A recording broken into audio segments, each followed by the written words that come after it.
Before diving into this incredible story, remember to subscribe to the channel and turn on notifications. Here, every story has something to say, and you won't want to miss a single one.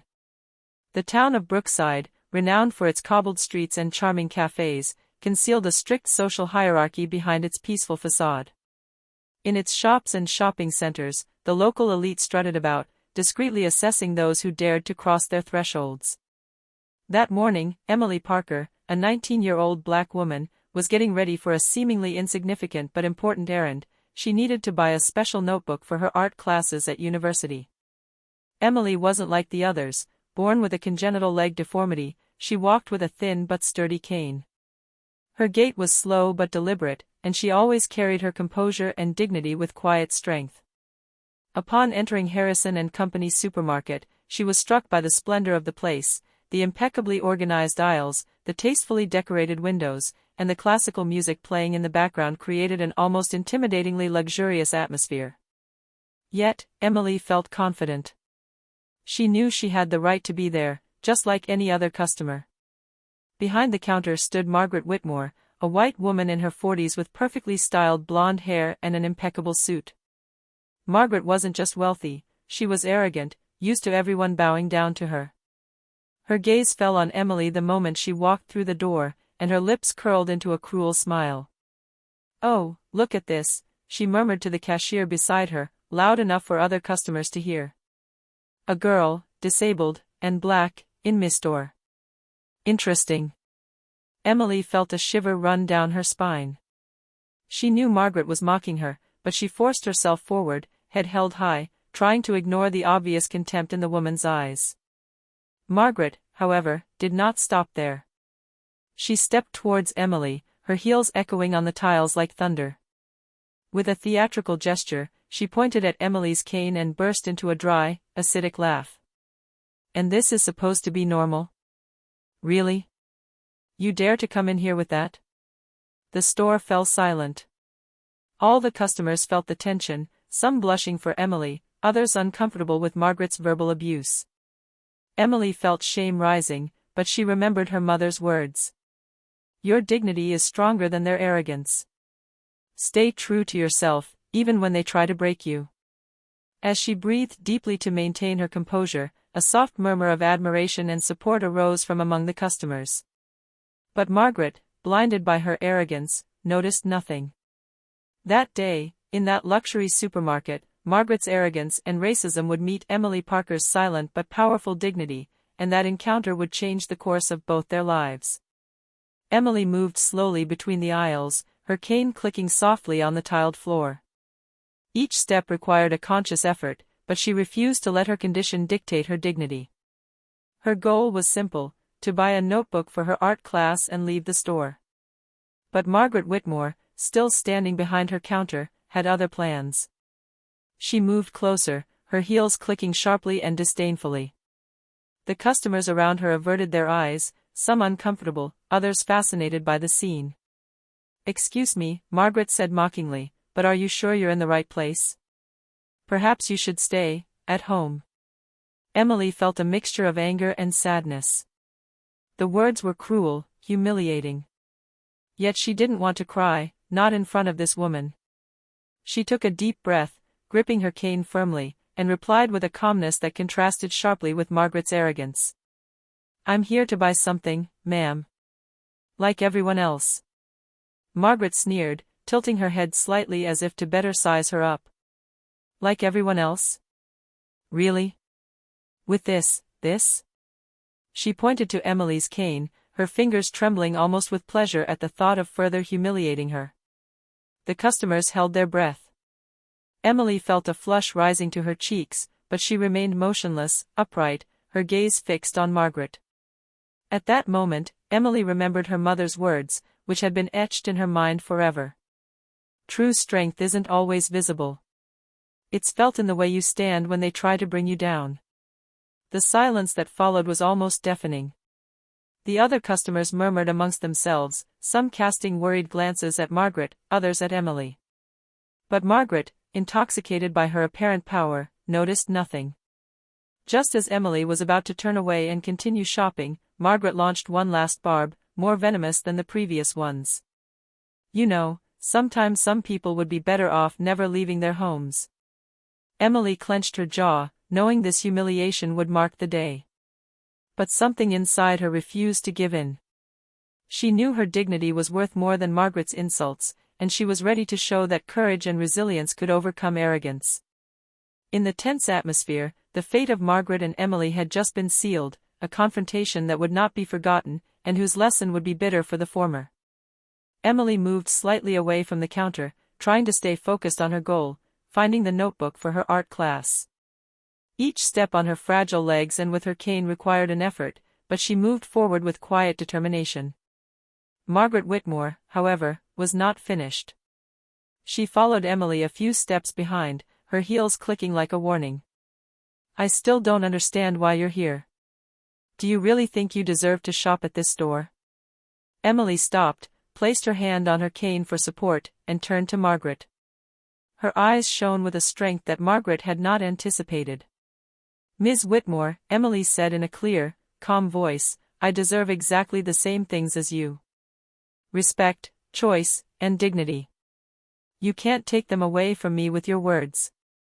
A murmur rippled through the store. Several customers looked away, some listened with admiration. Margaret frowned, surprised and irritated. No one was running away from her as she had expected. At that moment, a man approached. Daniel Thompson, in his 30s, elegant but with a stern gaze, had been in the store for a quick errand. Seeing the humiliation Emily was enduring, he could not remain silent. "Mrs. Whitmore," he said in a calm but authoritative voice, "you have no right to speak to anyone like that, regardless of their circumstances. You should be ashamed." Margaret turned her gaze towards Daniel, surprised and irritated. "And who are you to tell me how to speak?" she exclaimed, her tone biting. Daniel gave a slight smile, but his gaze did not weaken. "I am someone who refuses to remain silent in the face of injustice. And I assure you that your words have consequences." Emily felt a weight lift from her shoulders. For the first time since Margaret's arrival, she was no longer alone. Daniel moved forward a little further, placing a reassuring hand on the back of his walking stick. "You don't have to go through this alone. Stay strong," he whispered to Emily. Margaret, furious at having her authority challenged, took a step forward, ready to raise her voice, but Emily, regaining her confidence, fixed her eyes on those of the arrogant woman and said firmly, "I will not leave. I will not hide because you think I am less valuable than you." For the first time, Margaret's cruel smile wavered. She felt that the intimidation game she had mastered so well until now was slipping away from her. The entire store held its breath. Emily, despite her physical vulnerability, had found an inner strength that Margaret couldn't break. And this moment marked the beginning of a turnaround that neither woman had anticipated. Emily stood tall, despite the ball of anger and shame that threatened to engulf her. She felt every gaze around her, heavy and curious. The murmurs from the customers grew louder, some whispering words of admiration for her courage, others expressing their discomfort at Margaret's arrogance. Margaret Whitmore, aware that her power of domination was eroding, banged her fist on the counter with a short, dry, forced laugh. "You see? I will not tolerate this kind of behavior here. You should leave before I call security." Emily, her eyes fixed on Margaret, took a deep breath and replied calmly, "You can call whoever you want, Mrs. Whitmore. But I'm not leaving. I'm here to shop, like everyone else." A hush fell over the store. Several customers moved closer to watch, some siding with Emily and casting disapproving glances at Margaret. Then a young couple, intrigued and scandalized by the situation, stepped forward. "Honestly, ma'am, it's shameful to treat someone like that," the woman said, her tone sharp. "Yes," added her husband, "you can't judge someone just because they're different." Margaret felt her anger rising. She was used to her word being law and others giving in to her arrogance. But this time, no one was giving in. At that moment, Emily felt a new energy surge through her. The solidarity around her gave her strength. She raised her head proudly and said, loud enough for everyone to hear, "You see, Mrs. Whitmore? Your arrogance doesn't frighten me. Dignity and respect are not earned through wealth or power, but through the way one treats others. The words echoed through the store. Margaret, shaken, felt her face tighten. A few customers whispered amongst themselves, some discreetly taking out their phones to film the scene. This time, the humiliation wasn't just directed at Emily, it was Margaret who found herself under the scrutiny and silent judgment of everyone. Daniel, always close to Emily, placed a reassuring hand on her shoulder. You're doing this perfectly. They're going to learn what it means to underestimate someone. Emily smiled slightly, grateful for the support. She knew that this confrontation wasn't just for her, but for all the vulnerable people who had already suffered similar humiliations. Margaret finally understood that her position of power was faltering and that this day would be a bitter lesson she would remember. But she wasn't ready to give up yet. Emily had almost reached the school supplies aisle when Margaret, sensing her authority slipping, took a decisive step in front of her, blocking her path. Her heels resounded like a defiant drum. You really think you can defy my authority, here, in me, store? Margaret snapped, her eyes flashing with anger. Emily, although aware of her physical vulnerability, did not back down. She fixed her gaze on Margaret's and replied firmly. Your authority does not come from cruelty or humiliation. You confuse arrogance with power, Mrs. Whitmore.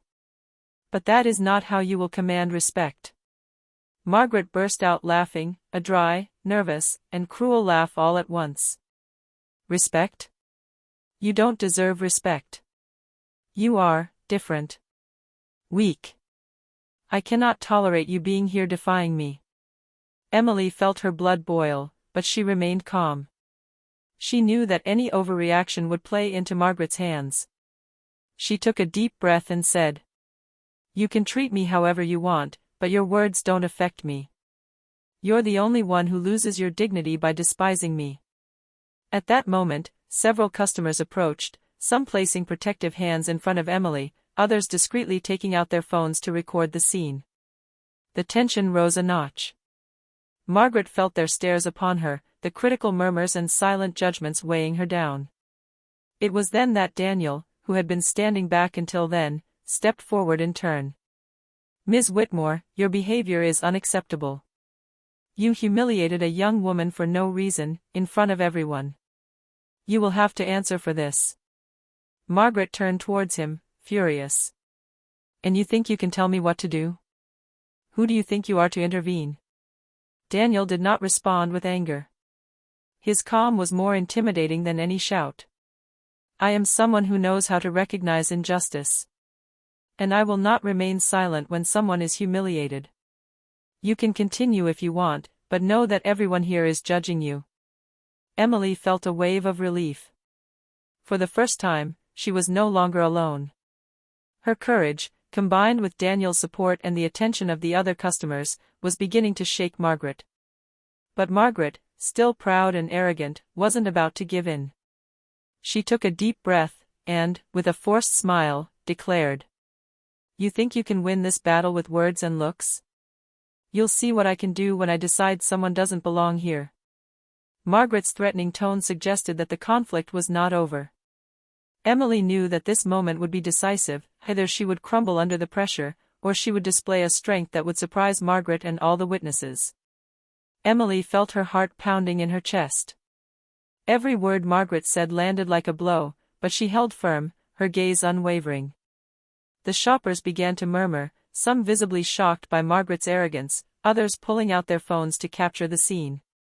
Suddenly, the front doorbell rang. A tall figure appeared in the doorway. Emily immediately recognized Victoria Parker, her mother, a renowned and respected lawyer throughout the city. Victoria was elegant, confident, and exuded an aura of quiet power that instantly silenced any arrogance around her. Margaret blinked in surprise. She hadn't expected this presence. Her hand trembled slightly as she tried to maintain her dominant stance. Victoria advanced calmly, each step echoing through the store, drawing all eyes. She fixed her gaze on Margaret and said in an icy voice. Margaret Whitmore, I believe you are seriously failing in your duties. It would seem that you do not know what respect is. Emily felt a wave of relief. Her mother, her protector, had just taken control of the situation. Margaret stepped back slightly, surprised by Victoria's firmness and imposing presence. "And you are, who?" stammered Margaret, trying to regain her composure. Victoria didn't smile. Her gaze was sharp, enough to make even the most audacious tremble. "I am Victoria Parker, a lawyer, and the mother of this young woman. What you are doing here is unacceptable. You are publicly humiliating my daughter, and this has legal and social consequences." A murmur rippled through the store. The customers were now looking at Margaret with a new eye. It was no longer she who was in charge, but Emily and her mother.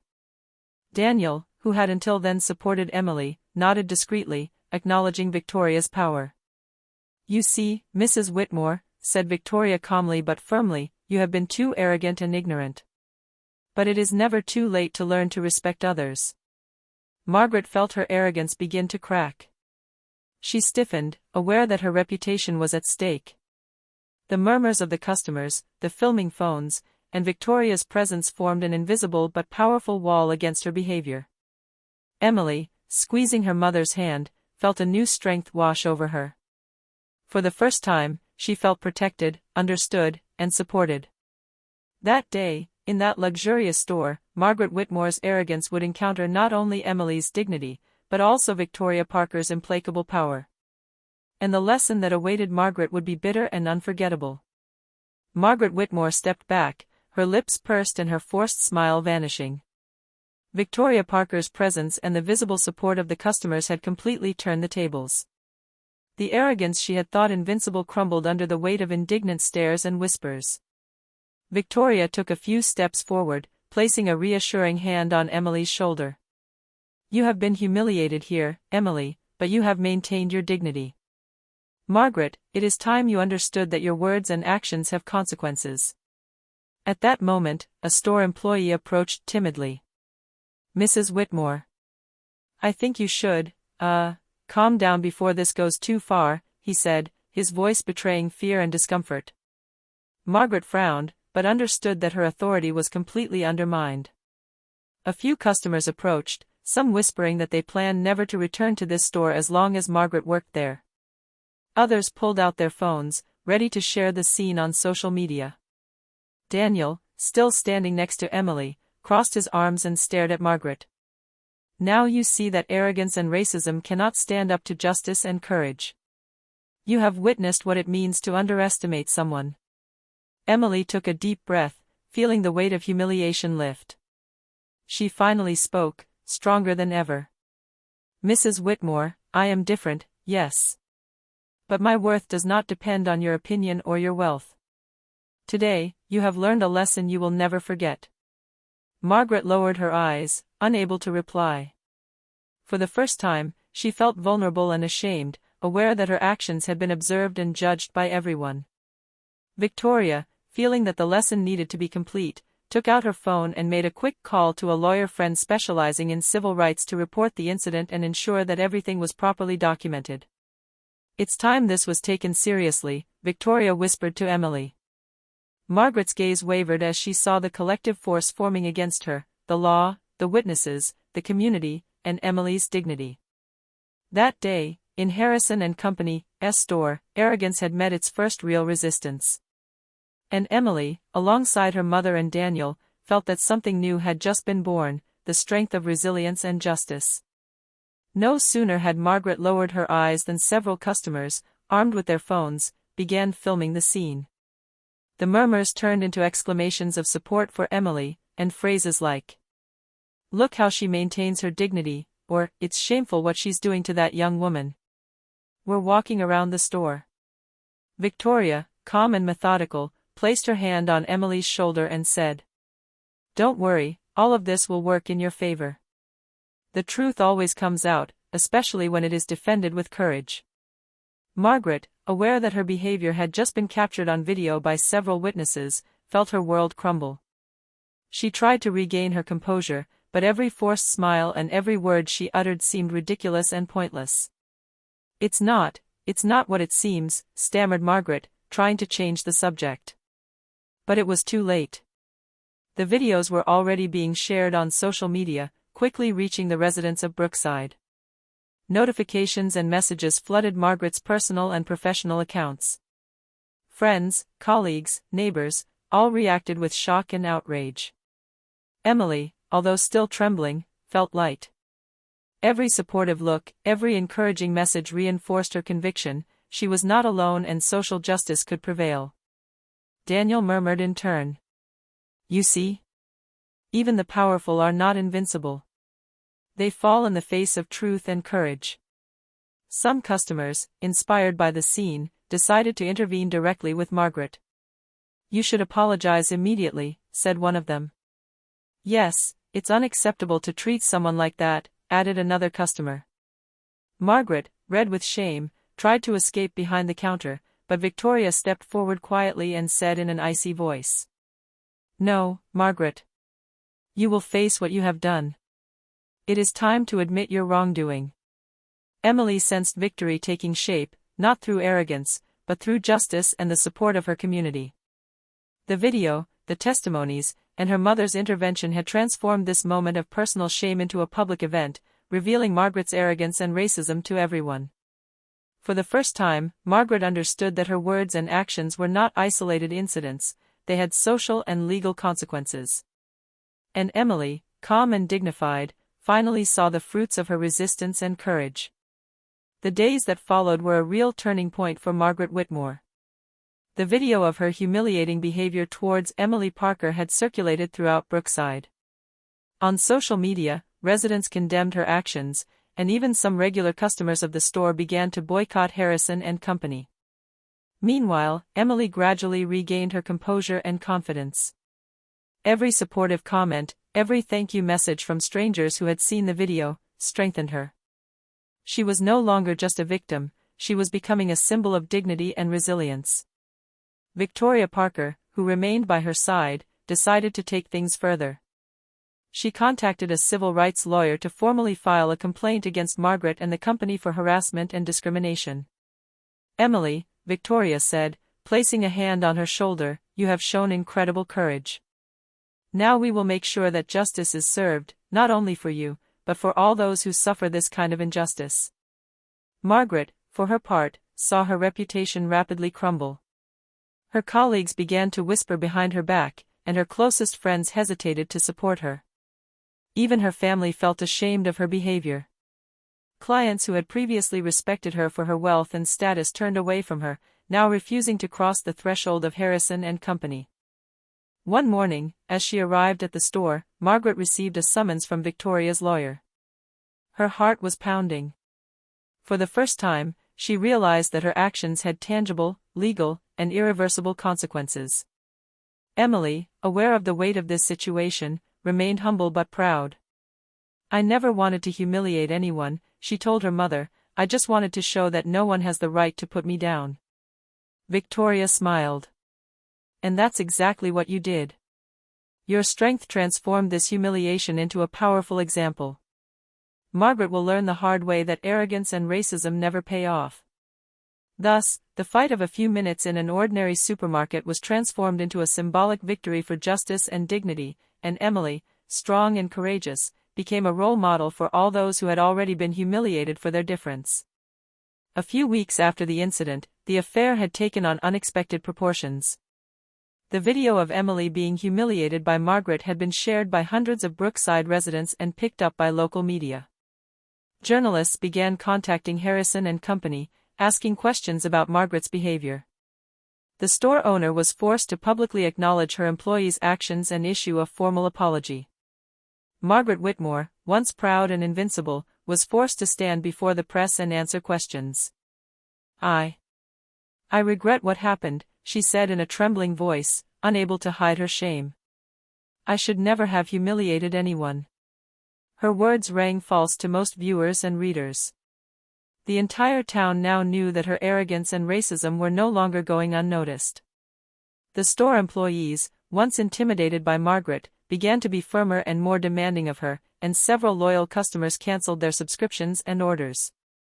Meanwhile, Emily, supported by her mother Victoria and Daniel, was invited to speak at a local conference on dignity, inclusion, and the fight against racism. She shared her experience, not for revenge, but to inspire others who, like her, had suffered humiliation or discrimination. "It's not about showing physical strength or seeking revenge," Emily told the audience. "True strength lies in dignity, courage, and the support of those around you. Even when the world knocks you down, you can stand tall and be respected." The applause was warm and long. Emily felt a wave of pride and gratitude. For the first time, she understood that her difficult experience had a positive impact on the community. Margaret, for her part, found herself isolated. Social media was merciless, and every mention of her name was linked to her humiliating behavior. Her once enviable social and professional standing was crumbling. She had underestimated the power of dignity, courage, and solidarity. Emily, calm and smiling, sensed that the balance had just shifted. Arrogance had been confronted with the truth, and the truth had triumphed. The following month, the Margaret Whitmore affair became a real example throughout the town of Brookside. Public apologies and attempts at reconciliation were no longer enough to salvage her reputation. Her colleagues and clients shunned her, and her influence had plummeted. She had learned, to her cost, that arrogance and racism have irreversible consequences when confronted with courage and dignity. Emily Parker, for her part, had changed. The young woman, once silent and vulnerable in the face of humiliation, was now celebrated as a symbol of resilience and justice. She continued her studies, but was also invited to speak at schools, associations, and conferences on respect, inclusion, and the fight against racism. One day, as Emily walked into a local cafe to relax, she was greeted with smiles, handshakes, and words of encouragement from people she didn't even know. The whole town seemed to recognize the strength she had demonstrated. Victoria Parker, her mother, looked at her with pride. "You turned humiliation into victory. Your dignity was stronger than hatred and arrogance. This is an example for all who know you." Daniel, who was always by his side, added, "And you have shown that courage does not depend on physical strength or wealth, but on conviction and dignity." As for Margaret Whitmore, she was marginalized socially and professionally. Her public apologies and attempts at redemption were not enough to erase the image of her cruelty and arrogance. She understood that some lessons were unforgettable, and that true power lay not in intimidation, but in justice, respect, and courage. Emily, standing strong and confident, smiled. She knew that she had not only protected her own dignity, but also sent a clear message: no humiliation, no discrimination can triumph over courage, solidarity, and truth. The town of Brookside, witnessing this lesson, now remembered that day as the day dignity triumphed over arrogance. And Emily Parker, humble yet invincible, became a lasting symbol of courage and integrity for all.